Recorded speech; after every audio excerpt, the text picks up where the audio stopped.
That's the freshness I was looking for.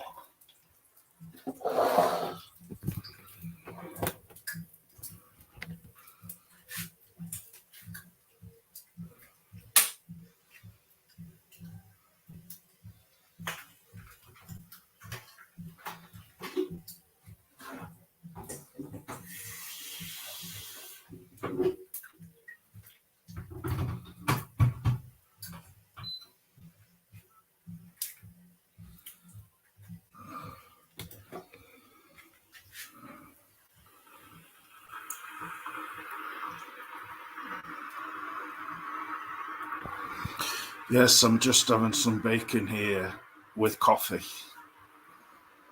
Please join me. Davorin, if you're out there, I'm doing this for you, and I hope you enjoy it. I'm just going to have a bit of bacon in some delicious oven bottom muffins from Lancashire. Yeah. I just hope you enjoy it. Yeah.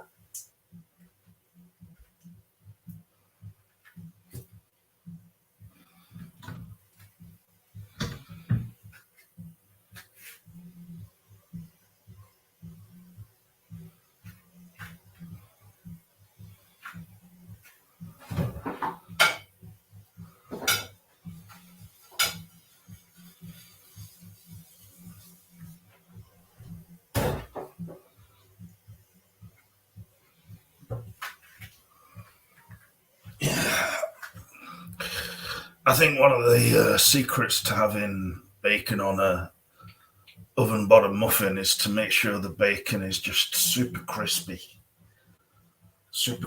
and hot. That's how I like my bacon. Yeah.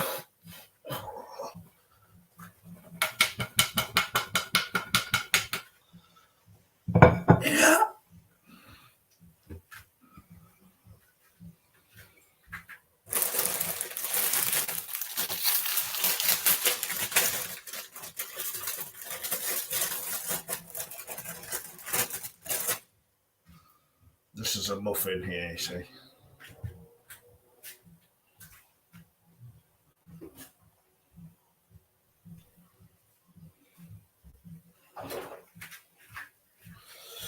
Yes, it's always good to have a sharp knife to cut your muffins. So just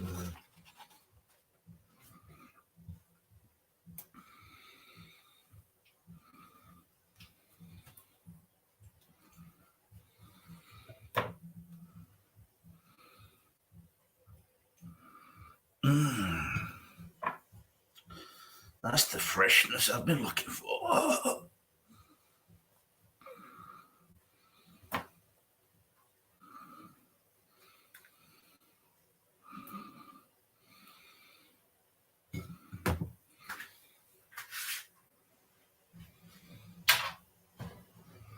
So now just put the bacon on the muffins there.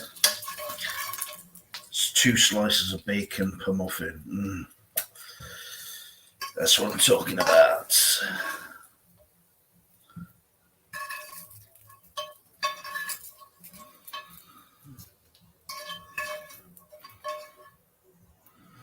Those really are super crispy.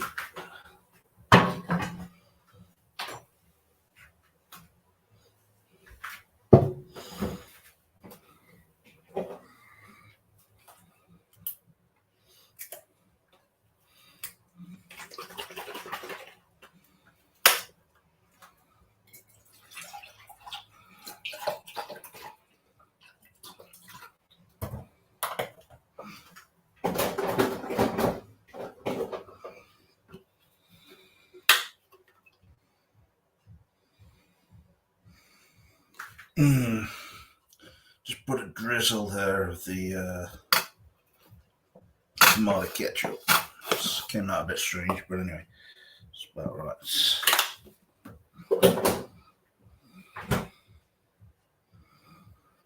Yes, a succulent meal. Indeed. Won't you join me, Phantom Cooper, please?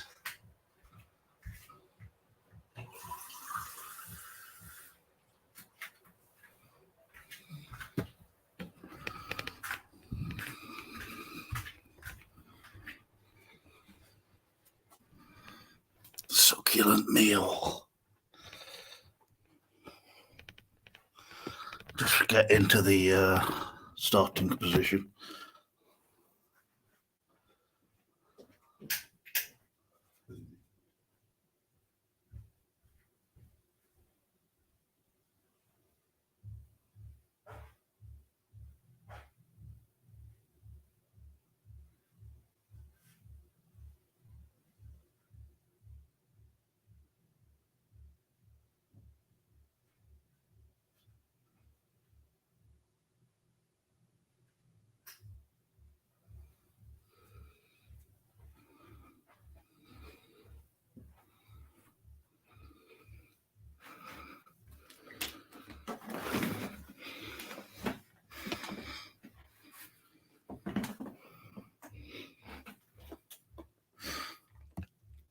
No, I would not arrest a man for that. No.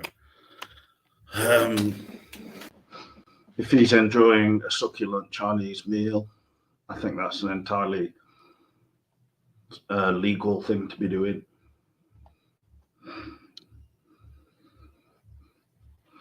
Oh my God. Look at that.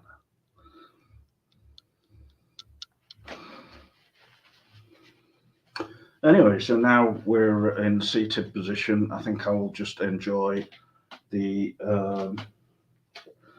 succulent meal before me. Well, I'm not sure if you'd call it a meal exactly, but it is something. Just put the other microphone on, I think, for better.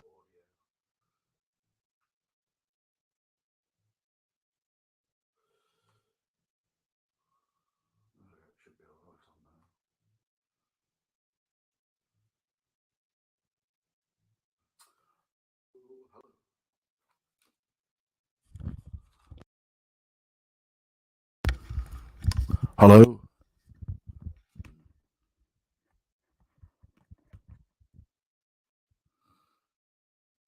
Anyway, thank you everyone in the chat, namely Phantom Cooper. If anyone else is in the chat and wants to join me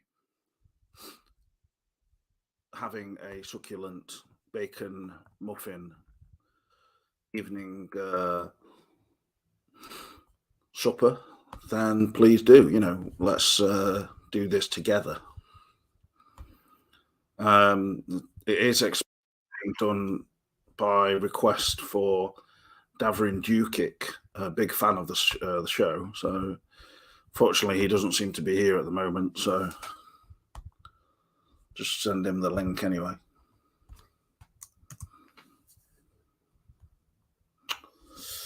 Better not let everything go cold now, though.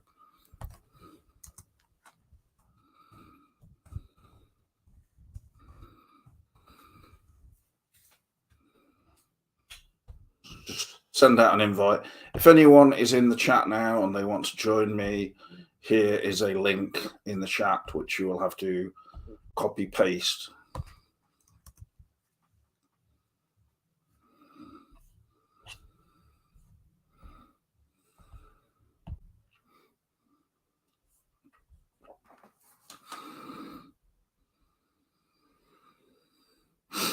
Seem to be getting notifications on YouTube for a channel called Gent Jazz 23, which is one of my main inspirations, to be honest. But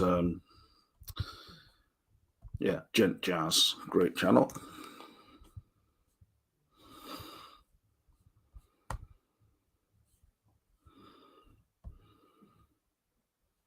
There's the link if anyone wants to join me. That includes you, Isabella Mars. How are you doing there yourself? Hey to you. Hey to me. Hey to Phantom Cooper. Hey to the one other person possibly who's watching. This is me eating bacon muffins. So Let's do that before they get cold.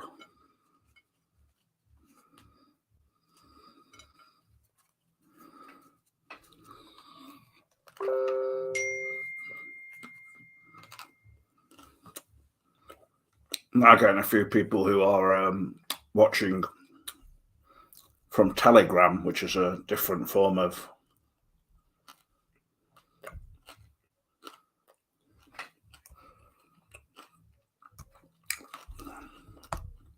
what is it called? Messaging service, I suppose. Before I started this video, I was trying to sign up on Threads with the Instagram account for Twin Peaks Coffee Time. I couldn't remember if I'd left it as Damn Fine Coffee Time or Twin Peaks, or whether it had spaces in it and things like that. So, but I will be on there, and I will be telling you the Threads link so you can follow my attempt to get. I mean, we had nigh on 16,000 people following on Instagram, and I'm not really sure to what purpose, though.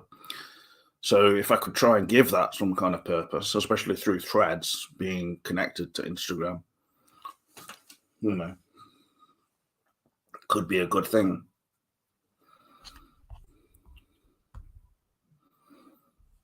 Hey there, Monkey Island as well.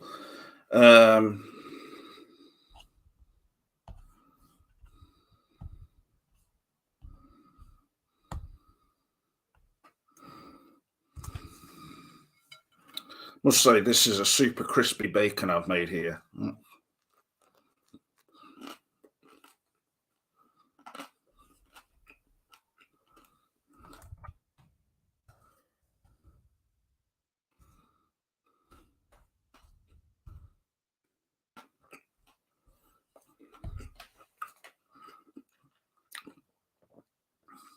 You spent a long time editing an old movie to make it more enjoyable. It's a bit ridiculous. Well, if anybody doesn't know, Isabella Mars's channel on YouTube is host to a lot of films from the past, largely American, some English or British. So I would recommend to subscribe to their channel. But anyway, in terms of you editing a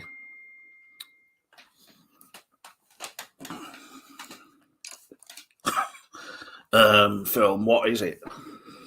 I'll just carry on eating now, I think.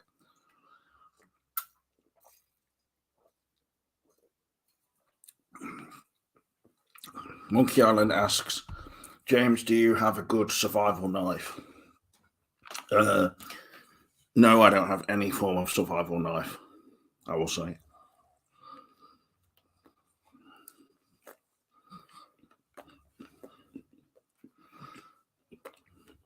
I'm not really a kind of interested particularly in that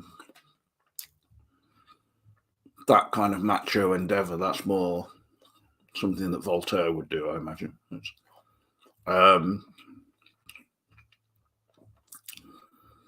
I'm not really a person interested in, for instance, cars, mechanical things much.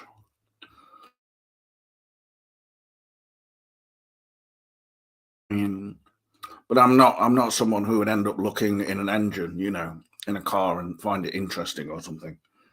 There are people who do, but I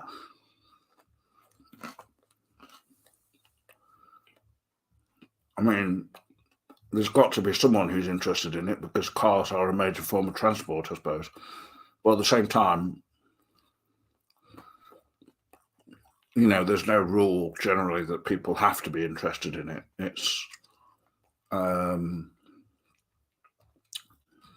more of a mechanical type of thing, really, I suppose, which is a necessity for some people, but not for me because I do have a car. Isabella, you're more than welcome to just drop by and have a couple of bacon muffins here. I've got enough bacon left. And then we could talk about your channel, something like that. No, I have no binoculars. I remember that my dad would often have some binoculars, probably still does, but more for bird spotting, not for survival type activity.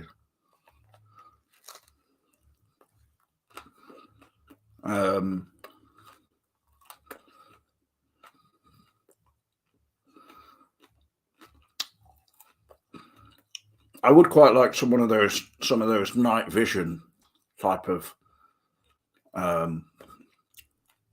goggles. You know, I think sometimes they can be binoculars as well.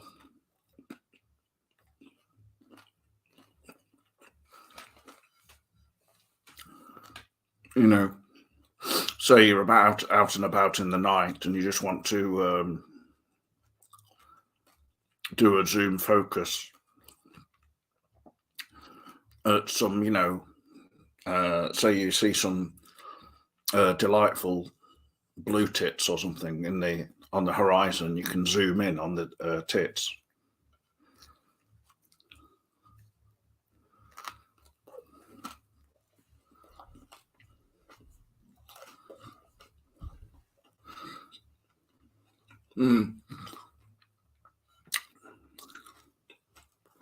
No, I'm not saying it's a strictly masculine pursuit, but I would say probably 99% it is.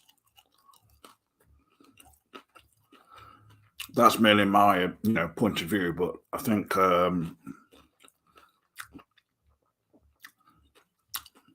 generally, females who are into survivalism, etc., they're sort of more male, masculine type women.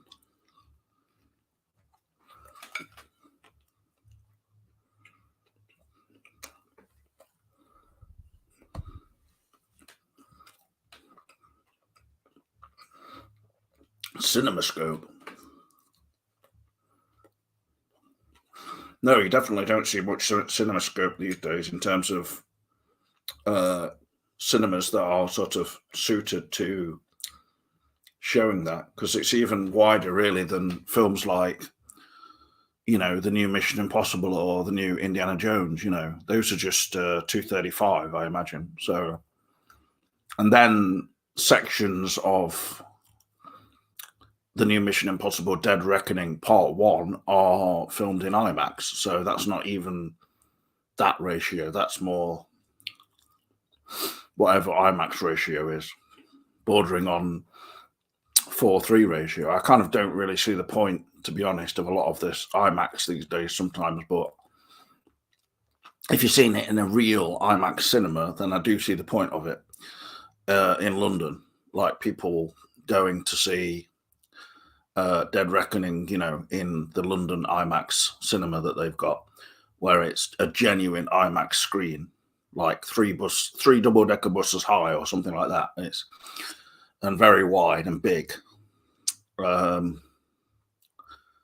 Dark Knight I saw in one like that at Bradford's IMAX at the National Media Museum, as it was called then, it was called the Museum of Film, Photography and Television, then changed, because the government are more interested in sciencing everything, or giving everything a technological sort of spin.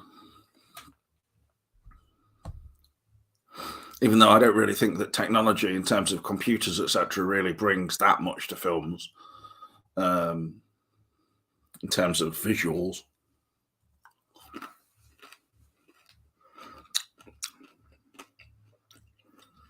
It's more just a method for trickery, and they've even done that with this new Mission Impossible. It's not all filmed as seen, or shown in terms of the actual filming of something. It's used CGI and that kind of effect to cover up certain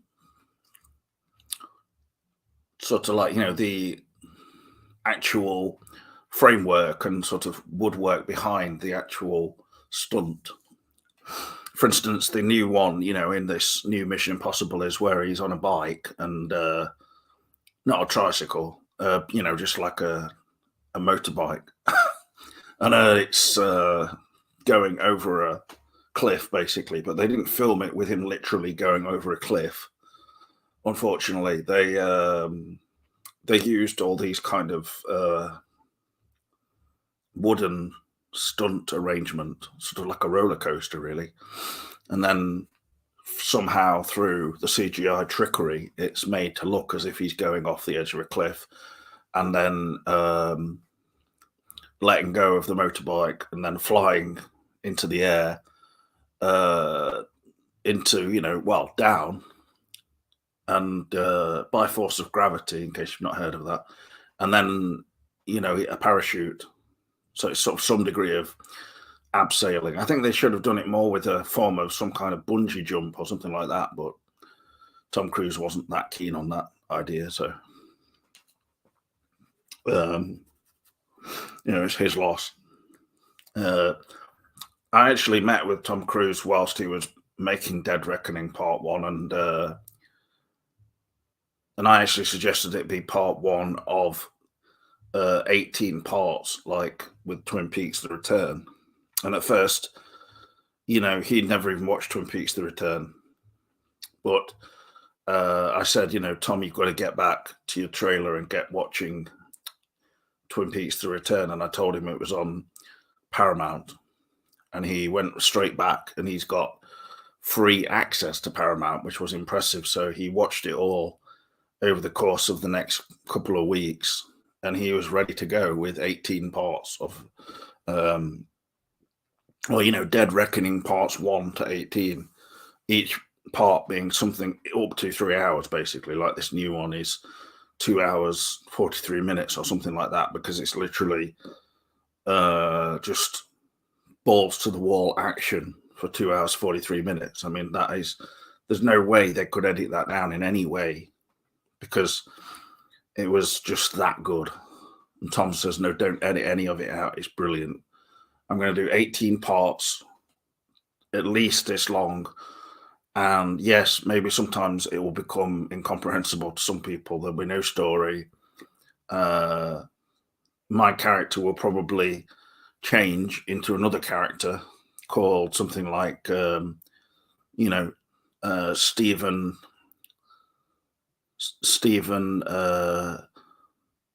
Osmond, and then he's like living in some part of Slovenia or something, with a neighbor called Davorin, and they just meet up every day and go to the local diner.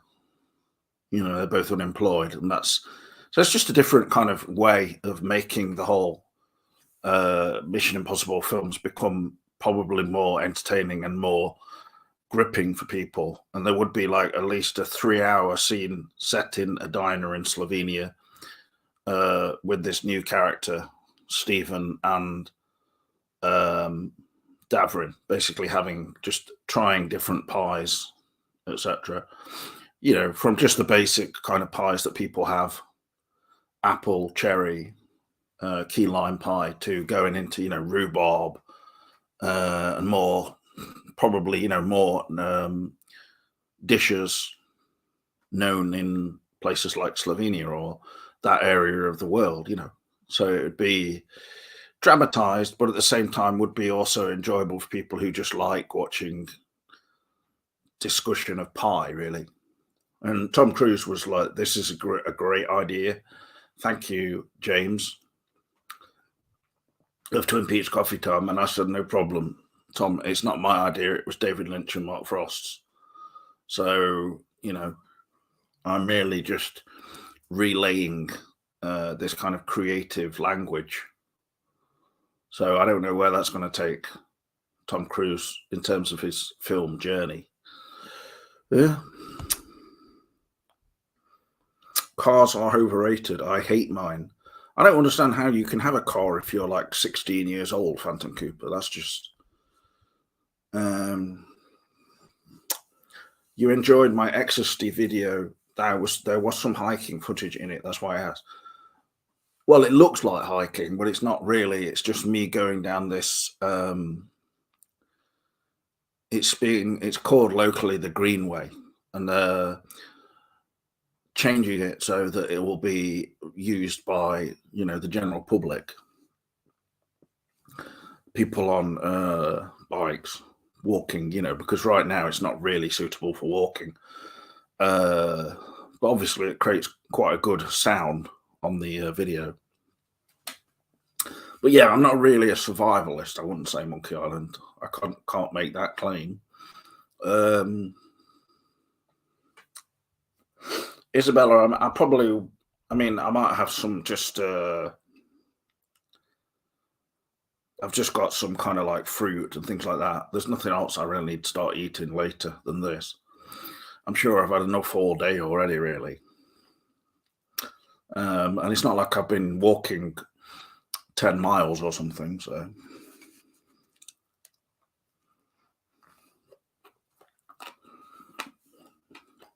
I mean, I don't have bacon on a daily basis or anything like that, or even every week. It's just kind of a treat. And I'm fully aware of like sulfates and, the bad things in food and all this kind of thing. But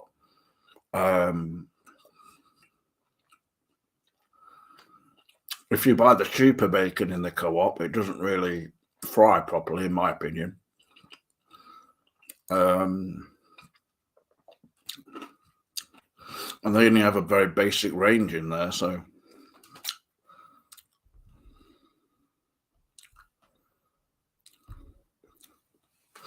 Yeah, it is. It is featured in one of the first scenes in the first official episode.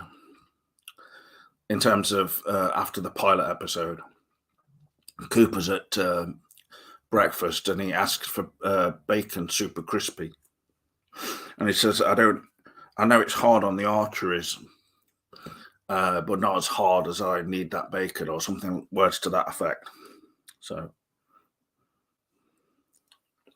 and it's waitress Trudy, I believe, serving him, who later pops up in a few scenes. Not always. Just she seems to be a general, worker in the Great Northern.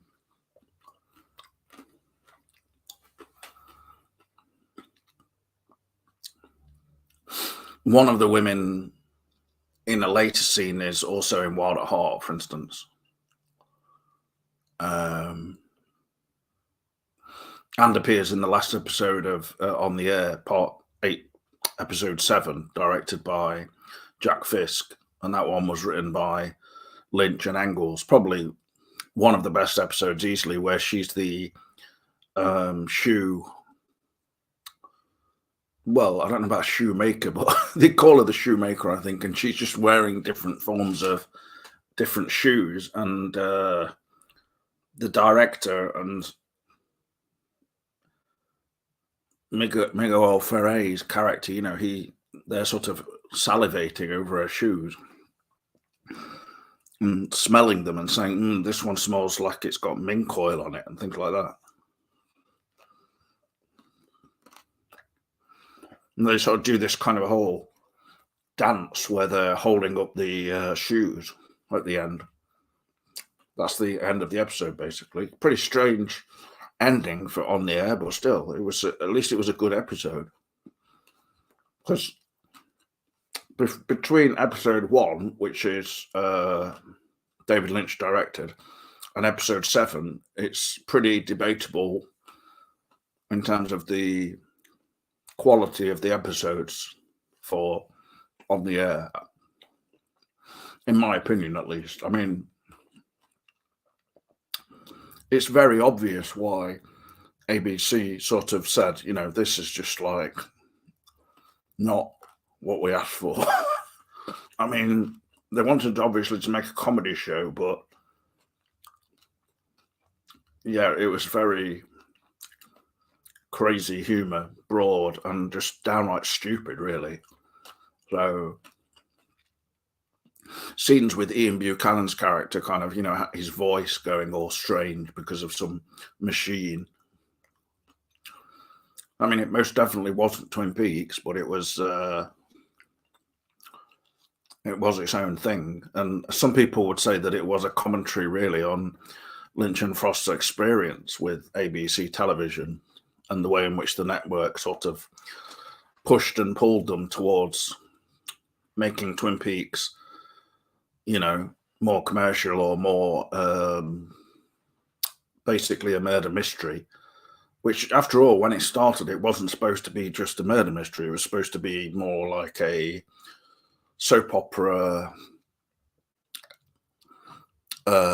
detective story based around this, mysterious and sort of romanticized American town. So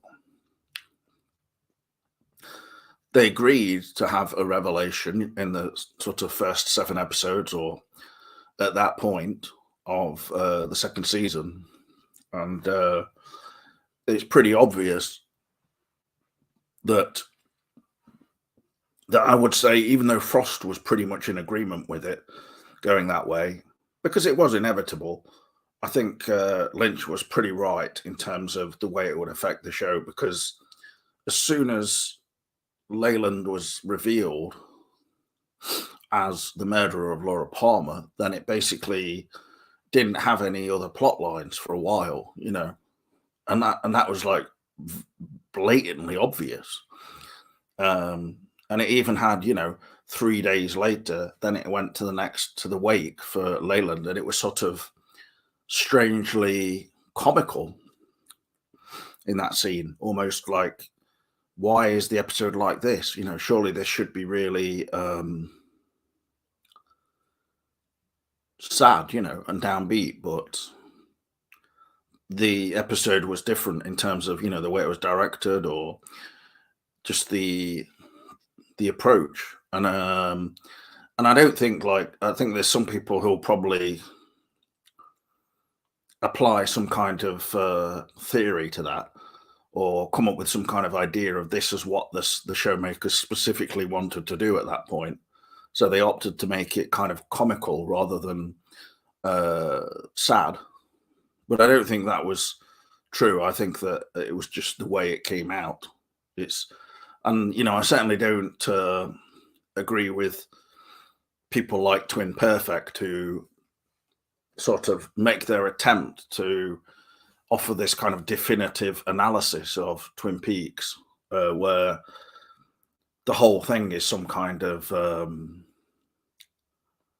puzzle to be constructed, literally like a jigsaw puzzle. And then when you've made the whole thing, you understand everything.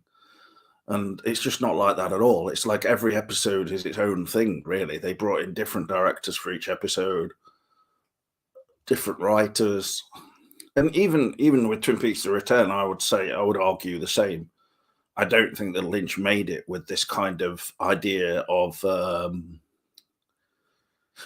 you get to part 18 and everything is somehow fitting together in this kind of abstract way or whatever, like an abstract puzzle. It's just simply not got that level of. It has thought going into it, definitely, but it's not that kind of plot puzzle, like solving a puzzle, basically solving riddles, a cryptic thing or whatever.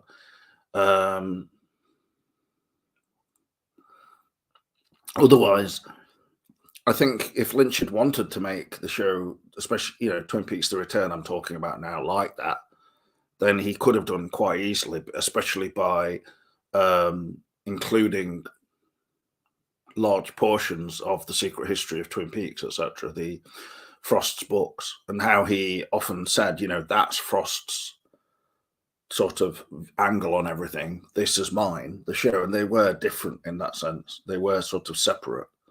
If you'd included a lot of aspects from the secret history, it would have made made much more sense, or made sense of it, as they say in. And I think obviously they were hoping people would read the book and then also watch the show, or the other way around. But I don't think even then that it kind of adds up to a solution, but it definitely sort of elaborates on things, you know, or broadens them. Just the fact that the book is covering Douglas Milford, Dougie, and then the main character essentially in Twin Peaks: The Return is Dougie as well. It tends, I think it really taps into this kind of doubling or even reincarnation sort of theme that Lynch tends to be either, you know, he believes in that or he uses it within his fiction, you know. So,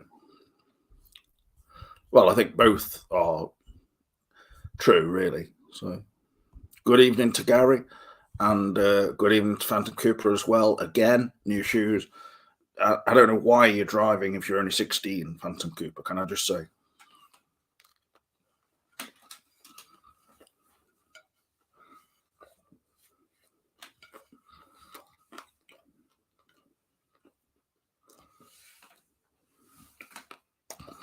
Well, I've not finished my bacon sandwich, so I'm just carrying on with that. But I think you can find it on the air on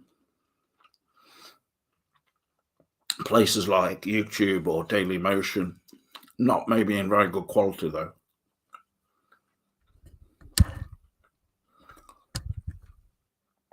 Mark Frost joked at one point that On the Air would be on the Twin Peaks: The Return box set.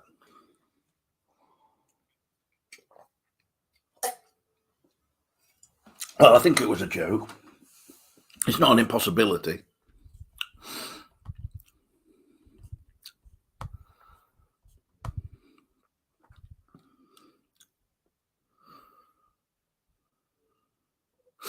Well, yeah, I mean, I'm not familiar with The Fugitive as a show. I mean, obviously I've seen the film, but where it would just carry on, yeah.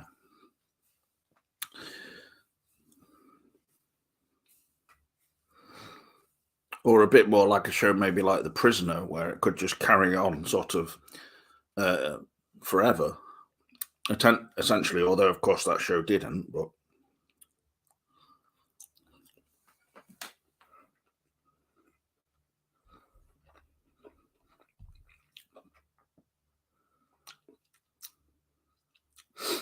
no, they're not. I don't have any Twin Peaks related tattoos.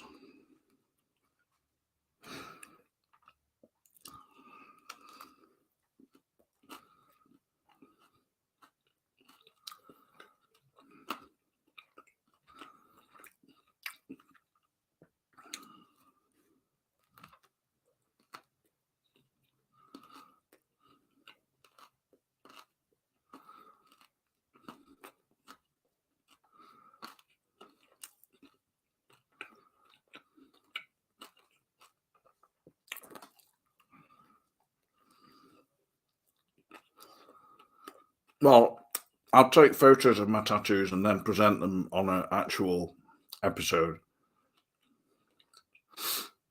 I don't really think they're that interesting, to be honest. So,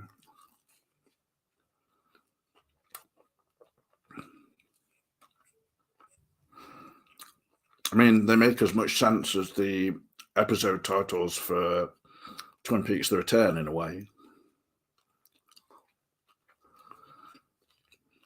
Just like random words or phrases I'd heard in some band or something or other. You know, like a band that were not famous in any way, really, in terms of the charts. Just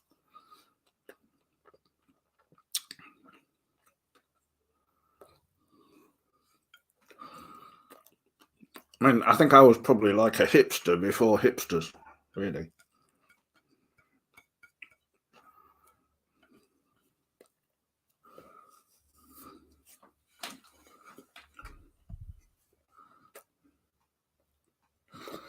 I did use a condiment. I used tomato ketchup, so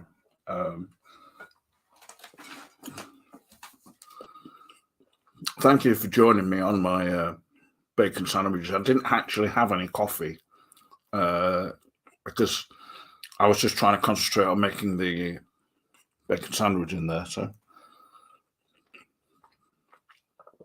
and obviously I'm aware of the time. I don't want to be downing massive quantities of coffee, but if I had 1 cup of coffee now, I would be fine. Thank you for joining me. I really appreciate it. It's always good to have company when dining. So thank you, everyone in the chat.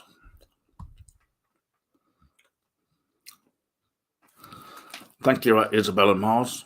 Well, Quantum Leap has now got a redo, a remake. So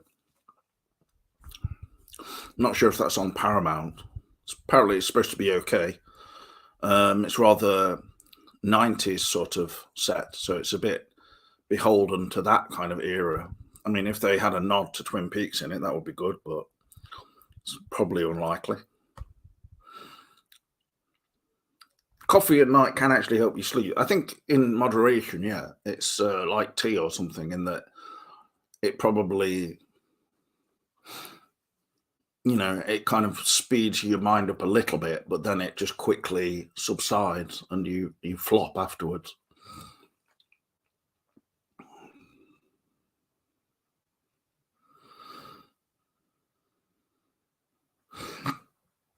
Anyway, thank you everyone for watching. All the best for now. I will see you soon. See you in the trees.